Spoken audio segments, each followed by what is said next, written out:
Welcome to Education Today. I'm Sean Giddings And I'm Michael Kunz of Armstrong High School in the Armstrong School District. Today, we're going to take a look in at a valuable group that helps out the school district in many ways every day. Armstrong Student Council continues to improve our school in many ways. One especially fun and helpful event is the Hawkathon. This event fundraises a ton of money for kids in need medically. What makes this Hawkathon special is the fact that the school raised money for not just one kid, but four. The four children from the Armstrong School District selected to benefit from this year's event include 4.5-month-old Belle Bisping, who was born with MMIHS, causing her to not be able to digest food and will likely need a multi-organ transplant.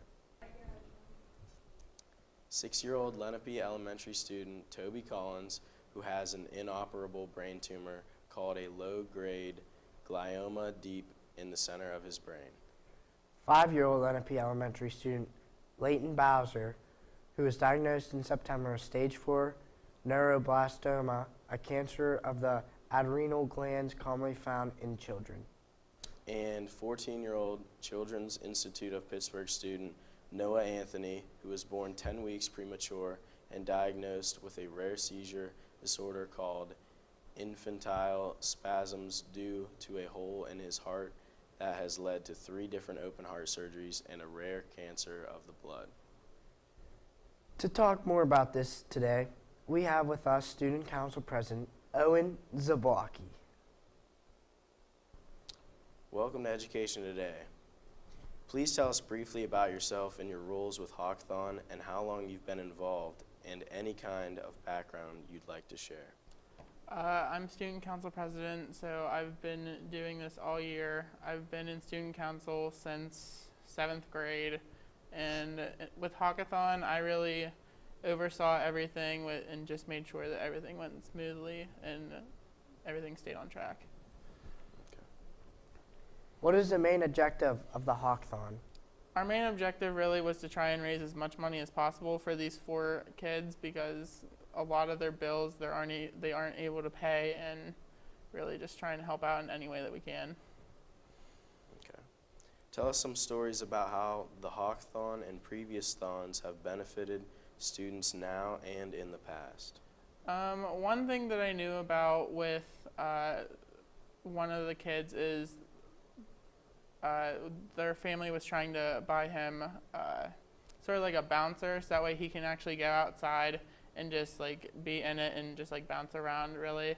And with past thons last year with Sydney Bryson, that really helped out with a lot of her medical bills and based on all the surgeries that she had to have.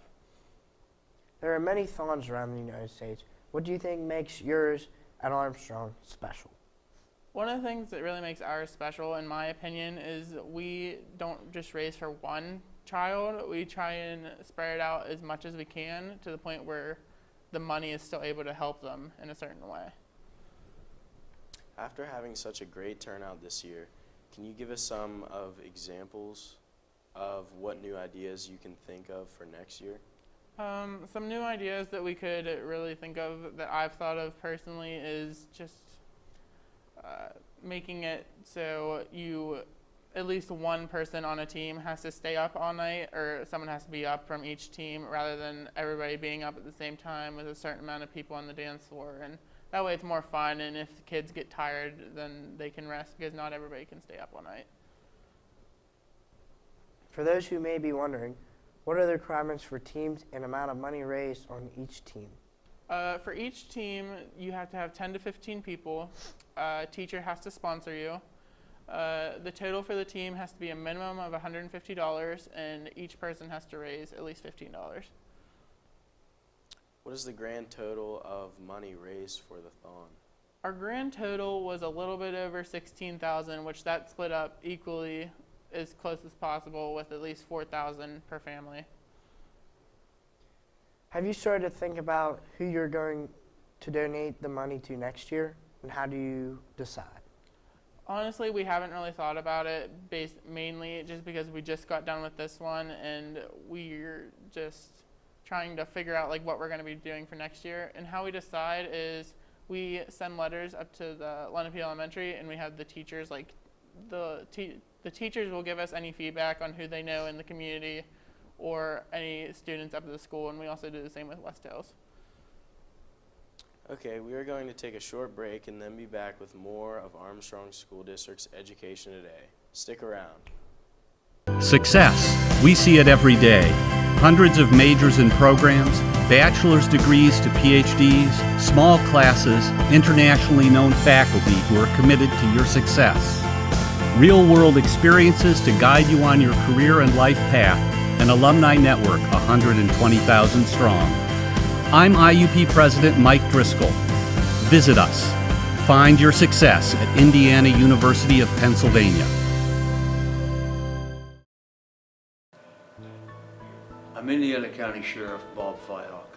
We're all proud of Indiana County, but we must be worried about the negative growth of drugs and alcohol abuse. It is the responsibility of all of us, parents, teachers, and community leaders, to provide the best possible education to our youth in the prevention of drug and alcohol abuse. The law is a deterrent, but education is still our best protection.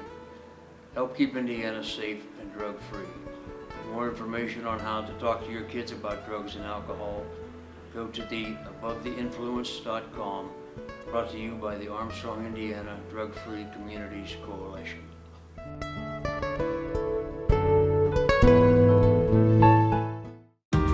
It's hard to explain. It just became home. There are hundreds of majors and programs, bachelor's degrees to PhDs, small classes and faculty that really get to know you. Amazing internships and everywhere, programs that help to find a job that is right for you. It's what IUP is about, a commitment to your success. See it for yourself. Visit us, Indiana University of Pennsylvania. Find your success. We are back with Armstrong School District Education Today. Tonight we are talking about the Hawkathon and how it became a reality. Without the hard work of the school's students, Armstrong High School would not have such a great success with Thon this year. Can you explain your role in Hawkathon? I was one of the co-chairs of the event, one of the head chairs of the event. What was the most difficult part of the whole fundraiser?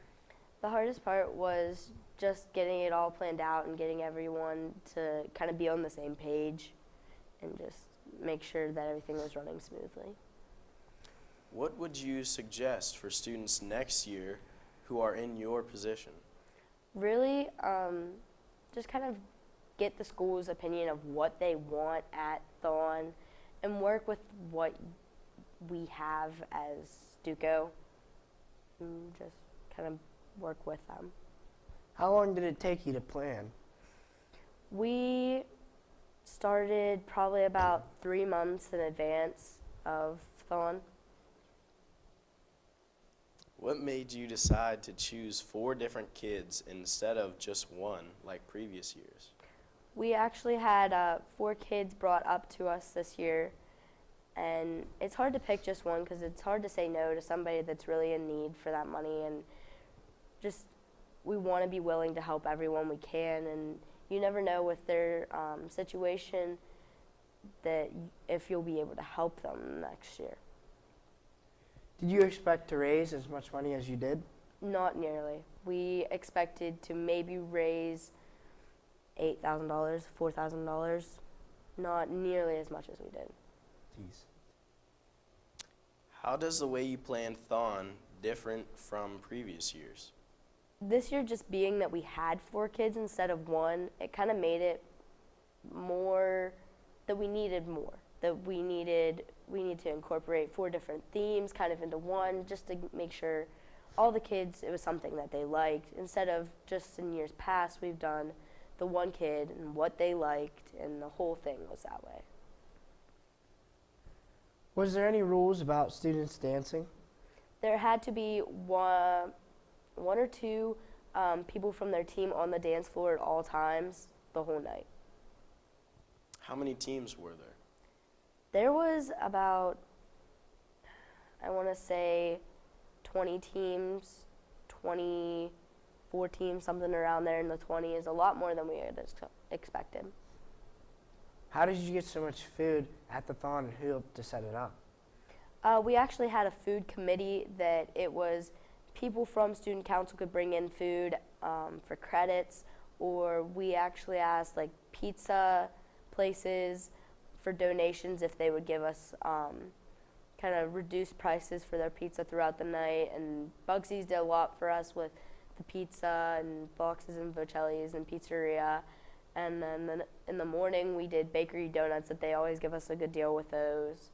And just in general, just kind of talking to the community, and they all would respond and be willing to help. If you could change one thing about Thon, what would you change? Honestly, I would change how long it was. I think this year it was a little longer than it should have been. In previous years it's been shorter, and we thought maybe it might be better to have it longer, but it ended up that like by the end of the night everyone was kind of cranky and just was ready to leave. So if it was shorter, I think it would be a little more enjoyable. What was your favorite part of the whole process? Getting to meet the kids was definitely one of the best parts, because just to kind of see where the money's going to and who you're helping kind of like opens your eyes to see that it's reality. It's where it's going to, and you know where it's going. We are going to take one more break, and when we come back, we'll be talking to students who went to Hawkathon this year. That's right. All your professors, all of them, they know that all it takes is one dreamer with passion, one person, and they hope in each of you that you might be that one who makes a longer lasting light bulb, who writes music for the ages, who reaches into the mind and discovers a new star, and who can change the world of a 5th grader. We're gathered here to hope in you. The brain is a remarkable organ. It's almost infinite in its capacity. Its ability to reach its full potential is limited by only one thing: the heart. For if the heart isn't fully engaged in what you're doing, if you have no drive, no passion, the brain will simply go through the motions. Find your success at Indiana University of Pennsylvania. We are back again with Education A. Now we are going to talk about Hawkathon with students who went and hear about their experiences. Earlier, we talked about how many teams participated, and it seemed to be a lot of people. Is this the first year you have done Thon? I have done Thon every year since my freshman year. I did it my freshman year at Katanning, and this is the first year I've done it at Armstrong. Nice. What was your favorite part about the Thon? My favorite part was the dancing and the nachos. Dancing and the pizza. Did you enjoy the DJ? Yes, I enjoyed the DJ very much. He was very good, except for don't really know how to dance to country sometimes. What other activities were there besides dancing? There was basketball in the gym, volleyball, board games, cornhole, and karaoke. There was also card making, because one of the girls that we were donating the money to, her birthday was coming up, and there was a boy too, so we got to make cards for them. Did you feel that there was enough food and drinks for everyone? Yes, I think there was plenty of food for everyone. Yeah, we had a lot of leftovers. Do you think that everyone there was there for the right reasons and knew what the money was being raised for? Yes, I think everyone was there to help out with kids in the community, and they were just there to have a good time and do something good. What would you suggest for people contemplating going to Thon next year? Be ready to dance. It's a lot of work. You have to be ready to stay up all night, because I wasn't ready for that at all. And drink a lot of Red Bull and coffee before you come. Do you have anything else to add for the benefit of our viewers? I say everyone should participate in Mini-Thon at least once, because you really realize that there are a lot of kids out there that need help, and it's just nice to do something for one of them and make their day. I thought it was really nice how we got to meet the kids, because they don't usually come. They can't make it, but some of them were able to come, and we got to meet the kids that we were donating the money to. So. That's our show for tonight. Every year the Hawkathon gives so much money to great kids, and this year we were lucky enough to give to 4 different kids. This is a great activity for students to be involved in. I'd like to thank our guests, Owen Zablocki, Madison Titus, Allie Bowers, and Cynthia Schaefer. I'd also like to thank all the student council students and other students who attended the Hawkathon, because we couldn't have accomplished any of this without your time and effort. And we also need to thank our film crew. Today we had Armstrong High School students led by Mr. Miklos and Mr. Garitano. Please join us next week for another look at the Armstrong School District. DVD copies of this and all Education Today programming can be requested by contacting Chris Garitano and Armstrong Junior Senior High School. Visit our website for updated news and information about the district. Have a great week.